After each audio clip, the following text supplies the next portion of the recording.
नमस्कार, मी विष्णुपुरे। तर आपण आता ठाणे बेलापूर रोड, माझ्या बाजूला बघू शकता ही आयकिया कंपनी आहे। हे आयकिया कंपनी आहे आणि पुढे रोडचं काम चालू आहे। हे बघू शकता पुढे रोडचं काम चालू आहे, त्यामुळे इथे एकतर्फी रोड करण्यात आला। सिंगल लाईनचा रोड आहे। इथे सिंगल लाईनचा रोड असल्यामुळे इथं मोठ्या प्रमाणात वाहतूक कोंडी होत आहे। वाहतूक कोंडी असून सुद्धा कधी संध्याकाळची फुल इथं ट्रॅफिक असते, कारण टू व्हीलर, रिक्षा, फोर व्हीलर, ट्रक तर इथं बंद आहेत। पण इथे बघू शकता हे चंबरचं झाकण पूर्ण तुटलेल्या अवस्थेत आहे आणि याची तुम्हाला मी क्वालिटी पण दाखवू शकतो की कशा प्रकारे हा चंबरचं झाकण आहे। हे बघू शकता हे हाताने अलगद निघते, हाताने बघा, हे बघू शकता हे एकदम अलगद हाताने निघते।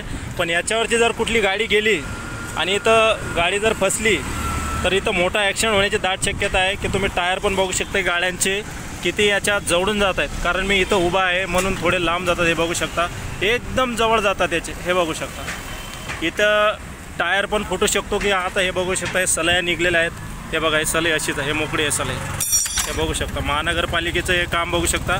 हे सलई इथं मोकळी आहे, कारण इथं कुठलाही ॲक्सिडेंट होऊन इथं जीवितहानी होण्याची दाट शक्यता आहे। कारण याचे रिक्षाचे टायर एकदम छोटे असतात, बाईक आहेत, फोर व्हीलर आहेत, कारण इथं टायर फुटून कुठलाही ॲक्सिडेंट होऊ नये याची दक्षता घेऊन नवी मुंबई महानगरपालिकेने या चंबरची त्वरित पाहणी करून याची दुरुस्ती करावी, जेणेकरून इथं कुठलाही अपघात होणार नाही याची दक्षता घ्यावी। कारण इथं बघू शकता मोठ्या प्रमाणात इथं वाहनाची वर्दळ आहे। सिंगल लाईन असल्यामुळे इथं वाहने खूप येतात आणि संध्याकाळची खूप ट्रॅफिक असते इथं। या ट्रॅफिकमुळे इथं कुठलाही ॲक्सिडेंट होऊन जीवितहानी होऊ शकते। कृपया या चंबरची पाहणी करून लवकरात लवकर याची दुरुस्ती करावी। धन्यवाद।